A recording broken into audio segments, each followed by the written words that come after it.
you're not lazy, but you have made a habit of surrendering to comfort. And comfort, while subtle, is far more dangerous than people give it credit for. It doesn't destroy dreams overnight. It dissolves them quietly, gently under the illusion that everything is fine. We live in a world where effort is optional and avoidance is effortless. And somewhere in that trade, you've lost something, not your ability, your willingness. People often label themselves as lazy because it's easier than facing the truth. But laziness, in the way we often describe it, isn't a personality trait. It's a symptom. You work, you show up, you fulfill obligations, you do what's required, often more. So no, you're not lazy. What's happening is subtler. You've grown accustomed to avoiding friction.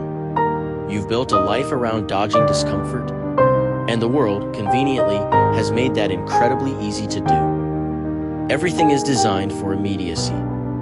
One tap to eat, one click to escape, one swipe to forget. You are not lazy.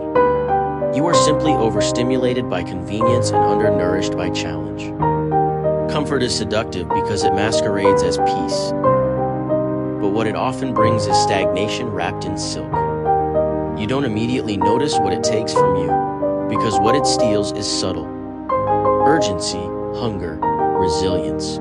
You don't feel it in the moment. You only feel it when something reminds you of who you used to be.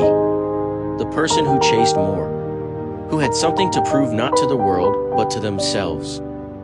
There's a line I've returned to many times, especially when I'm tempted to settle. We must all suffer one of two pains, the pain of discipline or the pain of regret. The difference is that discipline weighs ounces while regret weighs tons. Jim Rohn. It's not a quote designed to motivate. It's one meant to reveal. Because the truth is, it isn't comfort that's hurting you. It's the cost of what you're not becoming while you sit in it. Discipline may ask something of you, but regret will take everything if you wait too long to move. Breaking free doesn't require a massive overhaul of your life. It begins with awareness. And awareness starts with a question. What am I avoiding in the name of rest? What do I call recovery that's really just retreat? What do I reach for, not because it feeds me, but because it spares me from trying? Run a comfort audit, not to punish yourself, but to locate the anchors that have been quietly keeping you still. Delete the app. Say no to the invitation. Set the phone down before the spiral begins. Not forever, just long enough to remember what stillness without sedation feels like. What effort without reward still offers. We don't always need more motivation. We need less interference, less noise between us and the signal of our own potential. Everything you're looking for, clarity, confidence, momentum, is waiting for you on the other side of deliberate effort. Not viral effort. Not documented progress, just the quiet kind. The kind no one sees. The kind that doesn't make it to social media. The kind that hurts a little and heals a lot. There is something sacred about doing difficult things when no one is watching. It strips away ego. It reconnects you to purpose. You don't need a plan as much as you need a pattern, a rhythm. A return to discomfort not as punishment, but as proof that you're still alive, still fighting, still willing. You're not chasing perfection. You're chasing presence.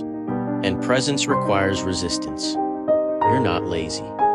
You've just been comfortable for too long. But that can change, not overnight, not with a motivational quote, but with a decision to lean into effort, to embrace the kind of discomfort that builds rather than breaks. Comfort may have been your shelter, but it's not your home. It's time to return to the work. This is ShiftWise, where working class winners learn to stay locked in, build real momentum, and rewrite their story.